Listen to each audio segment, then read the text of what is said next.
morning, good evening, at least I guess for most of us, depending on where you're living. So my name is Johan Janssen. I work for a company called Sanoma Learning, and I'm going to talk a bit about why and how you should upgrade to Java 17. So welcome to the session. In short, the agenda, but we'll simply go through the various pieces. If you have any questions, please feel free to ask them in the chat or contact me afterwards, either through Twitter or LinkedIn, or have a look at my GitHub repository, which basically is the basis for this session. I will show it later as well, but I try to document the various things there, and based on that, this session was created. So it can be helpful as a reference when you're doing the actual migration to Java 17. A little bit of background. I didn't get this information by Googling a lot or reading a lot of documentation. I got the experience by upgrading a lot of Java applications from Java 8 to 11, from 11 to 17, and even older versions. Still, of course, Googling when I had weird issues, because Google still is your best friend. So that's a bit of my background, creating, huge applications for a lot of users. So really real world Java applications, and sometimes upgrading them to the latest version of Java. So why should we actually upgrade to a new version of Java? There are various good reasons to do that. Even minor versions of Java might offer various improvements, but especially the major versions. Performance and security improvements, of course. But I think for us developers, the most interesting ones are the new and cool features, such as records and pattern matching. We won't dive into those features because there are a lot of sessions already there about Java 17 or older new features that you can use. We'll focus on the upgrade process. And I think nowadays where basically are a lot of people struggling to get employees, to get Java developers, having up-to-date software stack can also help to keep and maintain your applications. If we look at the performance numbers, of course, I mean, don't trust any statistics you haven't falsified yourself. But I think this gives a nice overview of how performance is improving. In this case, it's about the garbage collector. The blue line shows Java 16. The purple one shows Java 17. So it already shows quite some improvements. And the yellow Java 18 even shows more improvements. So Java 18 promises to offer a lot of improvements again. So you get this basically for free when you upgrade to a new version of Java. So that's one of the good reasons to make sure you're up to date. Why would you not upgrade? Of course, it's still a bit of work. We will see that it's probably not as much work as you would expect, but still you need to upgrade your own machine, build environments, production environments, things like that, which can be quite a bit of work.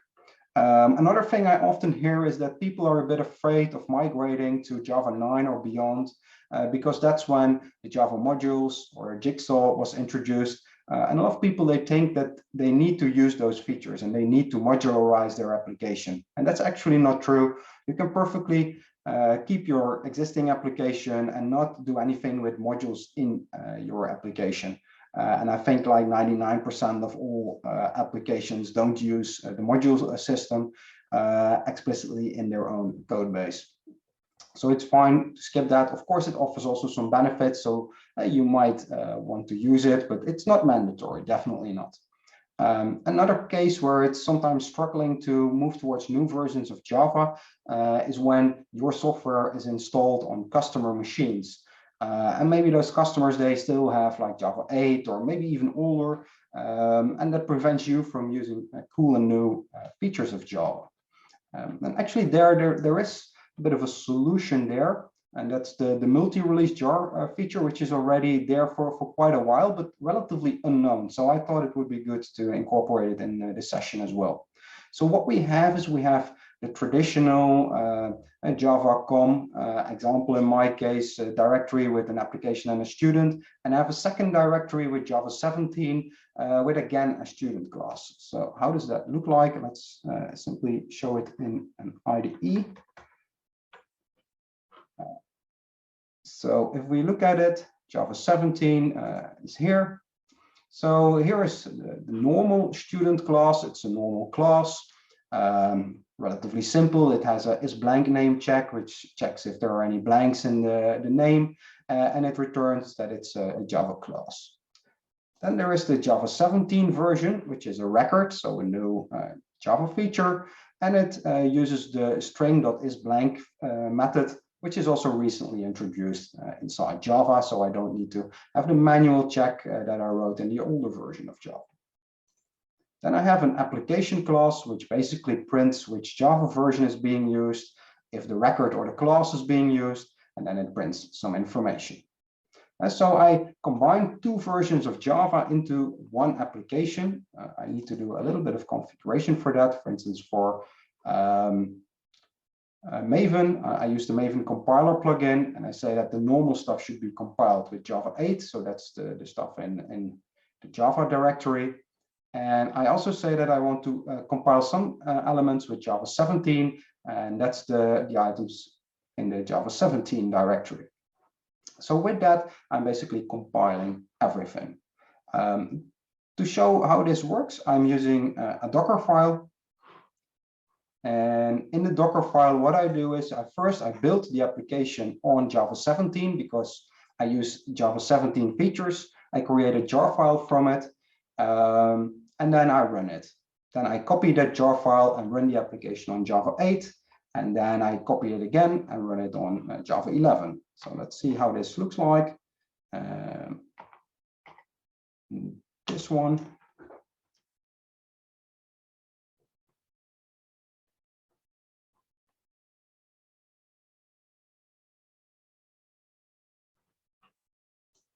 Get a bit bigger. So we see it's first being run on Java 17, the record feature is being used, then it's being run on Java 8, then the traditional class implementation was being used, and then I run it on Java 11, and again the traditional class implementation was being used. So only on Java 17 and beyond, the code in the Java 17 directory is used. For all the older versions of Java, the code in the Java directory was being used.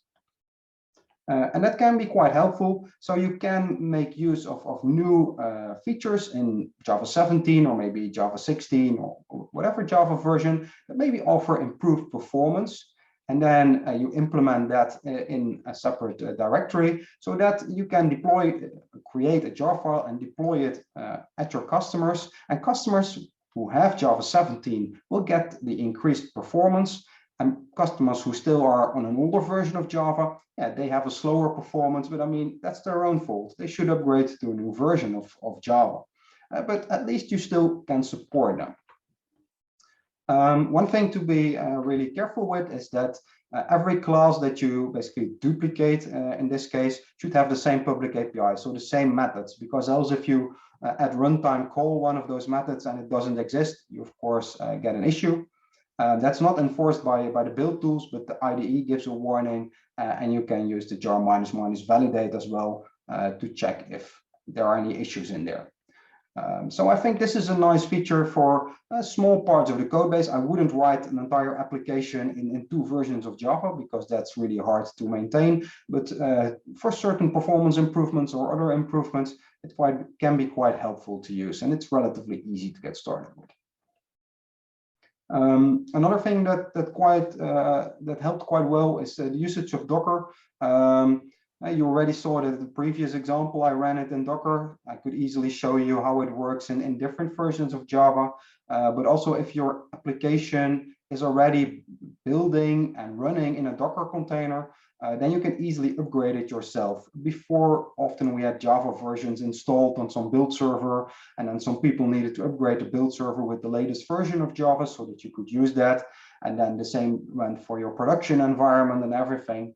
Nowadays, a lot of companies have Docker in between as like an abstraction layer, and teams can update freely whenever they want to the latest version of Java. So why this session? What I saw in the past is that upgrades is often seen as something which is quite difficult and takes a lot of time. I've had estimates in the companies where I worked for one project that needed to be upgraded from Java 8 to 11, and the team estimated it would take weeks to months to do the actual upgrade. I did that upgrade and it took me, I think, 2 days or something like that to upgrade. That was partly because I have quite some experience upgrading it, but also upgrading is simply a matter of getting started. Often it's not as time consuming as people think. Of course, it can be a bit of work, but once you get started, most of the times it's not that hard actually. So really try and then simply get going with it, and I'll show you some information about that. And I think, I also heard that as a response to my session, a lot of projects are still on Java 8, 7, or even older. So I think it's time that we start working on upgrading everything. So a bit of a challenge, but we're going to help you with that. And basically, we focus on issues that are basically occurring in many or almost all the applications, so that you can resolve them easily and then focus on maybe the last few cornerstones that you have in your application that still have issues on Java 17 instead of the generic stuff. I use Maven, but you can use whatever you want. So let's simply get started. So in the past, we had like one Java release every 3 years. And nowadays, there are a lot of releases of Java. Actually, every 6 months and every 3 years, there was an LTS version. In the future, we will get an LTS every 2 years even. And I often get the question, should we stay on LTS versions or should we use every major version? Basically, every major version is production ready. It's not like an alpha or beta release. You can all use them on production. The big difference for me is that in general, the non-LTS versions only receive support from the vendors for like 6 months until the next major release is there. I think Azul is the only one providing a JDK with longer periods of support for the non-LTS versions. So for us, we thought about it as a company, and we thought it would be quite challenging to upgrade every 6 months because you need to keep updating, because else you cannot even upgrade the minor versions. So if you stay on an LTS, you can easily upgrade minor versions because LTS versions are supported for many years. If you are on a non-LTS, you only receive minor updates for like 6 months, and then you need to do a major upgrade to the next major version, which might take quite some time. So for now, we decided to stay on LTS versions, but maybe if Java 18 indeed has very good improvements for performance or other areas, we might decide otherwise. But for now, LTS is, I think, a safe bet. And if I look around, I think that's what most companies are doing at this point in time. So what do we need to upgrade in an application? Our application in general consists of some application code and some dependencies, unless you wrote everything yourself, but I think most people use some dependencies to various frameworks, and those all depend on the Java runtime. And if something is removed there, you of course need to do something in either your application or in your dependencies. And actually, there is a good idea in the Java developers or development in general, and that's that a lazy developer is a good developer. And that's true in this case as well, because if you wait for a little while, the dependencies that you have, they will already fix the issues they have with the latest version of Java. To give an example, Lombok didn't work properly on Java 16 because they made some changes there. Within 2 weeks, that was resolved. So if I simply waited for 2 weeks, I could upgrade my dependency and I was good to go again. When we talk about deleting something from JDK, it's often not actually deleted at once. They work with a deprecation mechanism where something is first deprecated for a couple of versions and then it's removed. So if you get deprecation messages in your IDE or in your build, make sure you resolve them. And then by the time something is actually removed, it's not an issue for you because you already fixed it. What elements can be removed? It's basically anything. You see some examples here, but it can be anything from small things like methods to really large things like complete tools such as JMC, which we will talk about later as well. If you want to dive really into the details, there are a couple of interesting websites such as the JavaAlmanac.io and the detailed release info. Let's simply open a browser and show them. So we start with my GitHub repository. So this repository, basically, it gives a lot of information. For instance, it shows what kind of errors you get and then what the solution to that is. It also shows you how you can run the various Docker examples, etc. So this is something you can look at later. If you want to figure out which methods are being added or removed, maybe because you get weird errors and you don't understand why that happened, and then you can check if the method still exists. I wouldn't read this during the day or try to read everything because it's probably very boring.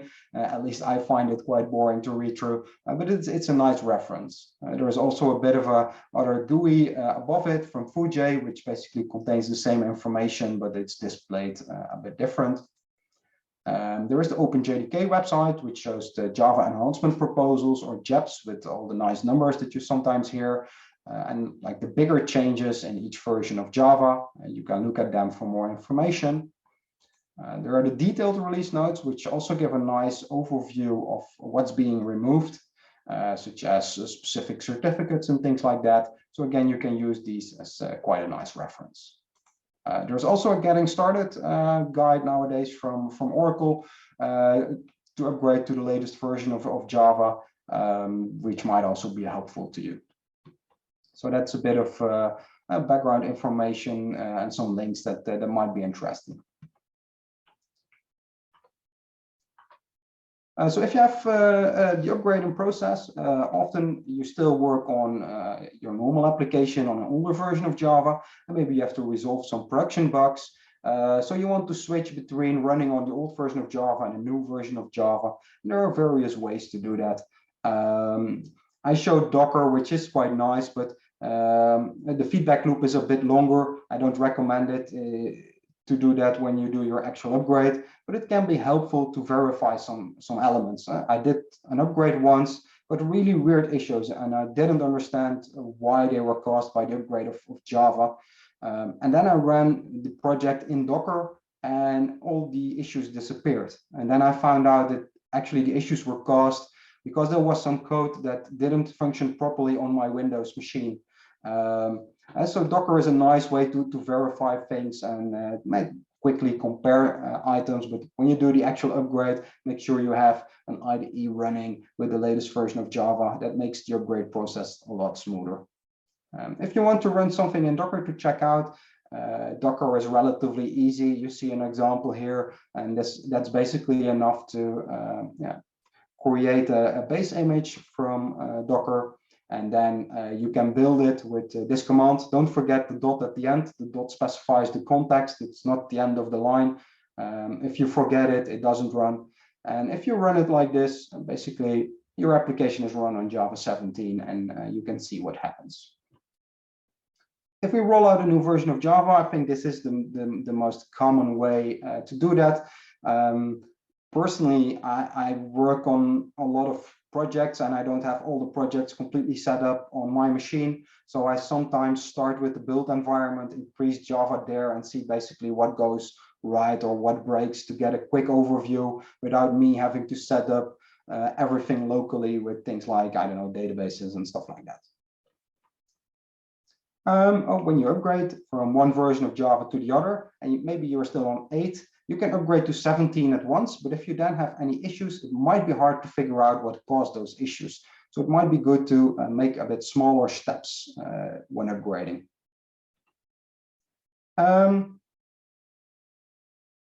I see some questions popping up. How to make sure that libraries will run with new Java versions? It's relatively easy. Make sure that you upgrade to the latest version of your dependencies. Maybe wait a little while if they have some changes that they need to make to support Java 17.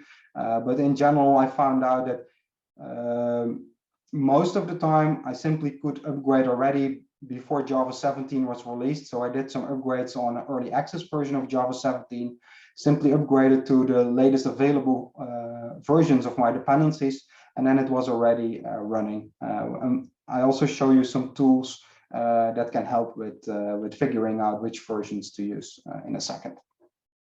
So if you start, make sure you update everything, of course, in IDE with support for Java 17, but also upgrade your plugins because they might break on older versions of Java.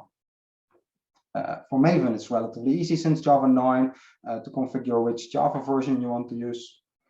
And then make sure you upgrade your dependencies. I think that's, if you have your dependencies up to date, then upgrading Java, especially from Java 11 to 17, should be no work at all. Simply select the new version of Java and you're good to go. Most of the time I spent is on upgrading dependencies because teams haven't updated them for a while. So I need to upgrade them, and maybe some things break because some features in those dependencies changed. And that's most of the effort for me when upgrading. So if you already have up-to-date dependencies, upgrading is a breeze, basically, for some small things that you need to do. There are actually some good plugins that show you what are the latest versions for all your dependencies. I showed the Maven and Gradle plugins here. There are also tools like Renovate who can automatically upgrade your dependencies for you. And so make sure that you update those things in a regular basis. That not only makes sure that your Java upgrade is smoother, but it also makes sure that you have all the security fixes and everything from those libraries. One thing to be careful with is that the tool I showed you before shows the latest version for your dependencies, but sometimes dependencies, they get a new name. For instance, Java EE, it's nowadays part of Jakarta in the Eclipse Foundation, so they have new naming conventions. So you could look up the latest Java X JUXB implementation, but that's of 2018. You have to use the Jakarta one, which is more recent. And for that, there are also two plugins, the old group IDs alerter for both Maven and Gradle, which you can use to find things like this. And then we're going to basically start working on actual conversion from Java older to Java 17. And I always recommend doing it step by step.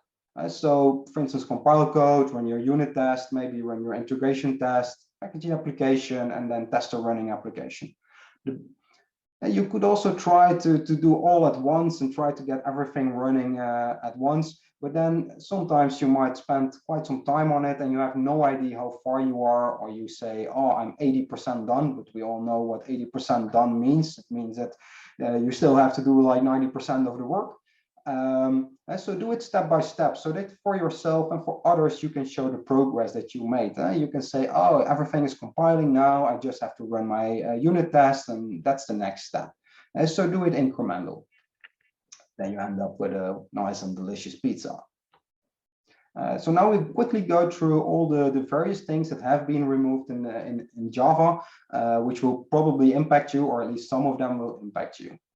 And JavaFX, for instance, the front-end framework, which was part of Java, is removed. Gluon provides builds, so you can separately download them and still use them. And the interesting thing is that JavaFX has been removed from the Java specification. And most of the vendors, they create a JDK based on the specification. But there are also vendors who create JDKs based on the specification and then add some extras. So for instance, like Birica Full JDK is a JDK which contains everything from the specification, but it also contains OpenJFX and some other things. And the same goes for OJDK build. So you could also use them or simply add the Maven dependency. The next interesting thing is JDK fonts have been removed. If you use frameworks such as, for instance, Apache Poi, Apache Poi can be used to read and write Excel and Word documents, and it uses some fonts. However, in the past, the JDK contained a really small set of fonts, I think like 6 fonts or something like that. So those could be used. Nowadays, those fonts have been removed. And then only the fonts from the operating system are being used. But if you have an operating system like Alpine Linux with Docker, then it's a really small operating system and it doesn't contain any fonts. So then you get an error that there are no fonts available. To fix that, simply install the fonts that you need and you're good to go again. Java Mission Control also was removed. Java Mission Control and is often used in combination with Java Flight Recorder, and they make it possible to profile your application and to monitor your application. It's a really powerful tool. If you haven't tried it, I can really recommend it. I found it a lot better working than Visual VM, and it gives a lot of insights into your application. It's no longer available in the normal JDK, but you can simply download it and then start running it. The last one, really important one, and I think impacting a lot of applications, is the removal of Java EE and Corba modules. Hopefully not the Corba part, because I hope you don't have Corba in your application anymore. But Java EE, I think, is still present in a lot of applications. Like mentioned, Jakarta EE nowadays is part of, or is called Jakarta. So you have to change your imports. They're no longer JavaX, but it's now Jakarta import. And you have to add the dependencies that you need, because the features have been removed from the JDK. You have to add those features as dependencies. And here we can see basically what the replacements are. So for instance, for all the modules on the left, the replacement dependencies are displayed to the right. Only for Corba, there is no official replacement, but you could use the Glassfish one. And something to keep in mind is that both JAXB and JAXWS, they require both an implementation and an API, so you need to add two dependencies for them to work. Java 15, Nashorn JavaScript engine was removed. I didn't thought that a lot of companies and projects were using the Nashorn JavaScript engine, but when I was actually upgrading some of the projects that we have, I got errors that it no longer worked because they were using Nashorn actually in the application, which is not a problem because we can simply add it as a dependency and then it still works. For Java 16, it's very interesting that Java itself is there for a long time, and there are some internals of Java that basically things like methods that the JDK developers don't want you to use them because they're really low level and you should use some higher level APIs. However, in the past, they didn't have a way to shield those methods away from like normal developers who use the JDK. And so a lot of people were actually using them. With the Java module system introduced in Java 9, they could shield away the new features, but they couldn't shield away the old features because they were already there. And if they would shield them away, a lot of applications would fail. Now what they're actually doing in the latest versions of Java is trying to shield those features, encapsulate them, and make it harder to use those features. Now, what does that mean? For instance, like I mentioned, Lombok, it uses low-level Java features.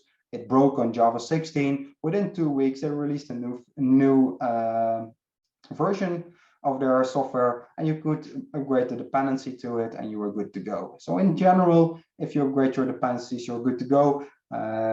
I saw in some of the code that we had, mainly, I think it was one test case where we used some Java internals ourselves. I could simply rewrite it and it didn't require those really low-level features anymore. The JDK also offers some new higher-level APIs that should cover the features of those lower-level APIs. So there are a lot of ways to fix this. But there's also a workaround. So we can give some arguments to the Maven compiler plugin, and we can basically say, okay, stuff that's been hidden away, which is encapsulated now by the JDK, open it up again. We can open up various features. Here I opened a bunch of them, and then I can again use them within my application. Of course, it's a bit dirty because, I mean, they put a lock on the door and what you do is simply remove the lock and say, I want to get in anyway, which works now, but maybe in the next version of Java, they will close it down completely and then you have to refactor anyway. So it's good to make sure that you refactor now and don't try to work around it with things like this. Only if you really need it. I have it in here as a reference. There is also an option to launch the Java process with the argument -- illegal access. That also makes sure that you can still access everything which is shielded away. Again, I think this is really a bad practice, and you shouldn't use it unless you really need to. So this is, for instance, an error that you get when you use these lower level features, which I got with an old version of Lombok. So it says the compiler module doesn't export the processing part to the unnamed module. My module is unnamed because I don't do anything with modules in my application. So this is basically saying you don't really have access to it. So try and resolve that properly.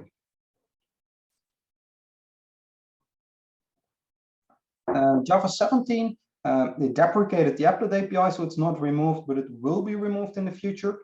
Actually, browsers already for a long time don't support applets, but interestingly enough, in one of the previous sessions I gave about this topic, I had some attendees who said, like, yeah, we still have applets and our customers use really old browsers to be able to still work with it. So I hope you don't have that case, because that's really old stuff you don't want to use anymore. Something that's actually being removed is AOT and JIT compiler. If you want to experiment with features like that, they recommend you to use GraalVM, who does a lot more in that area. Encapsulating JDK internal. So you might think, okay, this is the same as in Java 16, but we'll see in a second that it's not the same as in Java 16. It's become even more restricted. And as the last point is that the security manager in the future will also be removed. So before in Java 16, we could use the -- illegal access modifier to make sure we could still access everything. That's no longer possible in Java 17. So simply upgrade your dependencies and make sure you use JDKs with a higher level API instead of those low level APIs. And if you really need to, yeah, you could still use the -- add opens, for instance, with the Surefire plugin to still open up some things, but really, I don't recommend it. And if we look at how frameworks went along with the new version of Java 17, I encountered some issues when early access Java 17 was released, and I tried to upgrade our applications.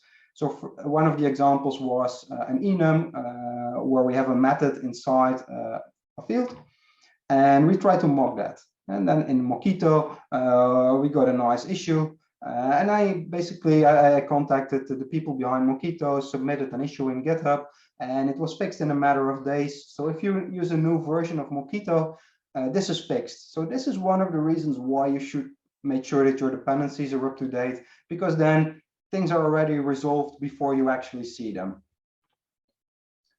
Some things who are still lagging a little bit behind is, for instance, the Kotlin Maven plugin. When I put that on JVM target 17, I got a really good error, namely that it's not supported. Maybe they fixed it by now. I haven't checked it today, but last time I checked it, it was still not supported. Solution I used was compile it to Java 16, and then it was also running on Java 17. Gradle is relatively interesting. I was never aware of that, but I could use Maven from the beginning when there were early access releases of Java. I could build my projects with those early access Java versions. For Gradle, Gradle has a lot more tight coupling with the JDK. So they took really quite some time before they were able to build on Java 17. There's still an open issue, and I don't know exactly if everything is fixed now. So they have a bit more of a challenge supporting newer versions of Java. So that's something to be aware of if you're using Gradle. One interesting thing we see here is unsupported class file major version 61.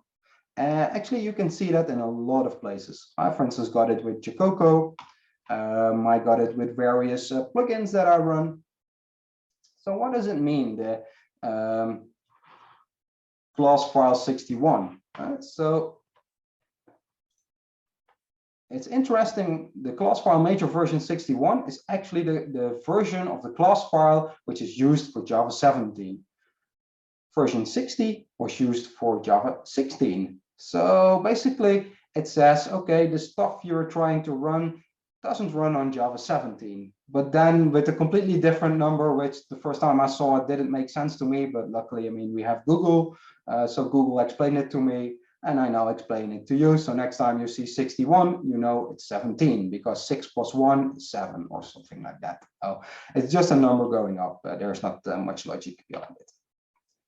So then basically we are there. We're on top of the mountain, and we can finally do the interesting stuff. We can use those new and cool features in Java.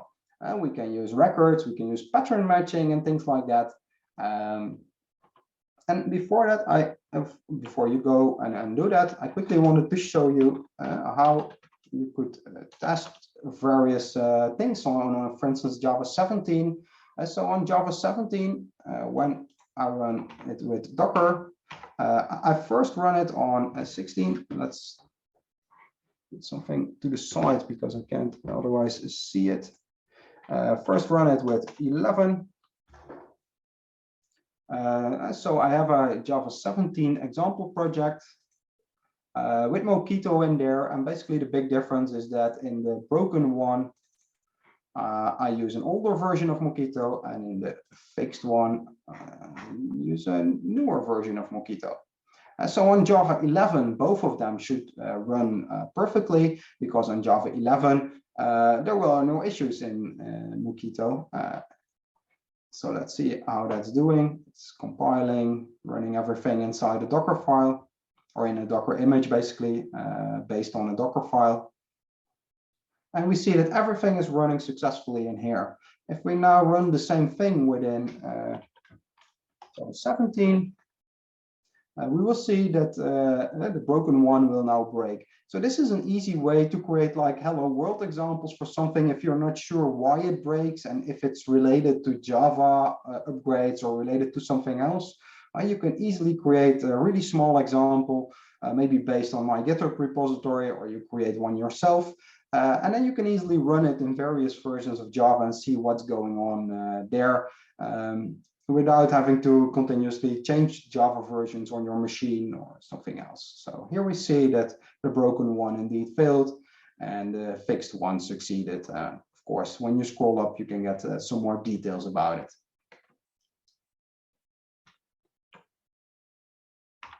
So amount of work, if I look at the difference between migrating from 8 to 11 and from 11 to 17, I would say 8 to 11 in general, for me, was more work. You needed to add some dependencies for instance, Java EE, JAX-B and stuff like that. And you needed to change the imports to reflect the Jakarta imports. Upgrades from Java 11 to 17, most of the time it was a matter of upgrading dependencies. And all the work that was caused by it was basically because some dependencies changed some methods or things. And basically, the work was in upgrading the dependencies, which should be something you already do on a regular basis. So make sure you update them. And then the Java upgrade is really easy. I think for Java 11 to 17, making sure that stuff compiled and tests were running took me like 1 or 2 days a project.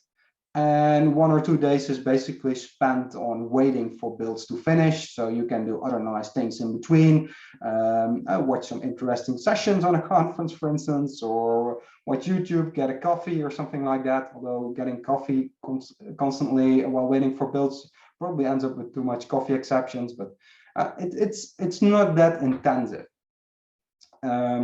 So for me, it's a matter of days to upgrade something, not a matter of weeks or months. And try to do that incrementally, not only for yourself, but also so that you can convince your business and your management. I mean, I've been there as well. We often complain that management or the business doesn't give us time to upgrade to new versions of Java. They have other important things to do. But I mean, who gets most of the benefits from upgrading to a new version of Java? That's probably us developers. We can use all the cool new things that are available. And so what I often do is I do an upgrade on, for instance, a Friday when my hours are nearly done or when it's almost time for weekend. I do an upgrade to the newest version of Java. I see what breaks, try and fix a few things, and then I get a better idea of how much work is still in there. And then I can tell to the company, like, okay, I estimate it's like 2 more days. Because estimating upfront, it's impossible, basically. I've tried it sometimes, but it depends a lot on how your application looks like and how many dependencies you have. If you, for instance, have Spring Boot, which manages dependencies for you, and you can simply upgrade Spring Boot to the latest version, then upgrading Java is relatively easy. If you have a lot of dependencies that are all related to each other, and if you upgrade one, then maybe something else breaks because of all the transitive dependencies with different versions, and it might be a bit more cumbersome. But in the end, I would really recommend that try and get it up and going, and then start upgrading your applications. Don't wait for others or blame others. It's also your responsibility, our responsibility. So that was it basically for me, and really quick showing you how this upgrade process works in my point of view. And if you have any questions, please feel free to ask them now during the chat, or if any questions pop up later when you actually do the upgrade process, also feel free to contact me or look at my GitHub repositories. So I would say thank you, and let me know if there are any questions.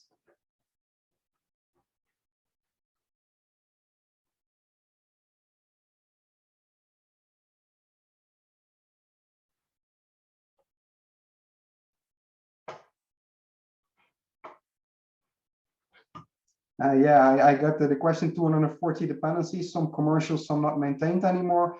Sounds like upgrade hell. Yeah, that sounds like a relatively challenging project. On the other hand, we also had some projects with quite some dependencies, and it's not impossible, I would say, but if those dependencies use, for instance, those features inside Java, which are now encapsulated, the JDK internals, then it can be a bit of a challenge, or you have to use some of the workarounds. So I wouldn't say it's upgrade hell. It probably is a bit more work, but really try and upgrade it. Try and see how far you get with it, because in general, I think it's less work than we often imagine. Another question is, yeah, would you go from 8 to 11 to 17, or from 8 to 17 at once?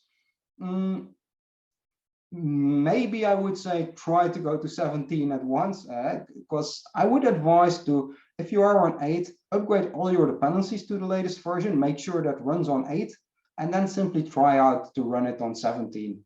If you're lucky, then it's relatively easy to get it up and going. If it's not working, you can try the step in between to 11. On the other hand, you could also do the step through 11 and start with 11 and try and fix everything there, because things like the Java EE modules that you need to add, you need to do that anyway if you go from 8 to 17 at once, or make the step in between to 11. So I think doing it locally only shouldn't be too much difference in time spent, I guess, from if you make the step in between, but it's easier to Google for issues. So if you have some issues and you Google for it without a Java version number, it might be hard to get good results. Well, if you Google for it with, for instance, Java 11 with it, broke on Java 11 or something like that, you might get better results when Googling for it. So I think both should be feasible, and it shouldn't differ too much. What I wouldn't advise is if you have like a really complicated build server and a runtime environments for production and everything, I don't know if it's a good idea to upgrade them from 8 to 11 and then to 17, because then it's twice quite some work, which is a bit thrown away if you do the upgrade quickly after each other. So locally on your local machine, I would say it's perfectly fine to go to 11 first and then do 17. For all the environments around it, it's maybe better to wait until you have everything running on 17 and then start deploying it everywhere. That would be my idea. Good questions. Any more questions?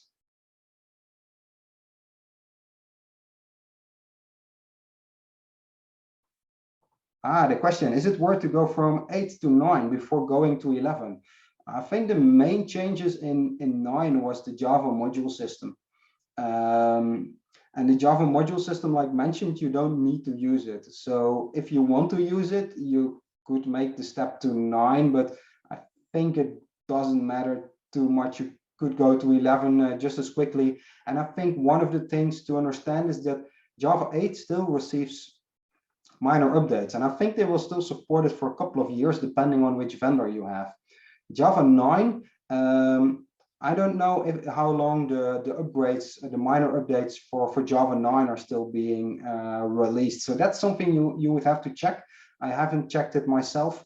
I would say if you are on 8, try to go to the next long-term support version, and then probably 11 then would be the best fit.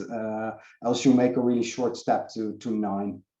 So you could try it. I would say it's not worth it. Any other ones?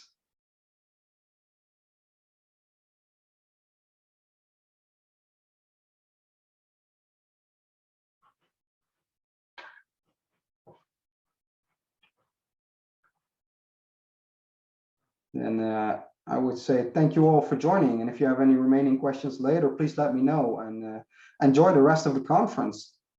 Have a great evening. Bye. Thank you. Bye.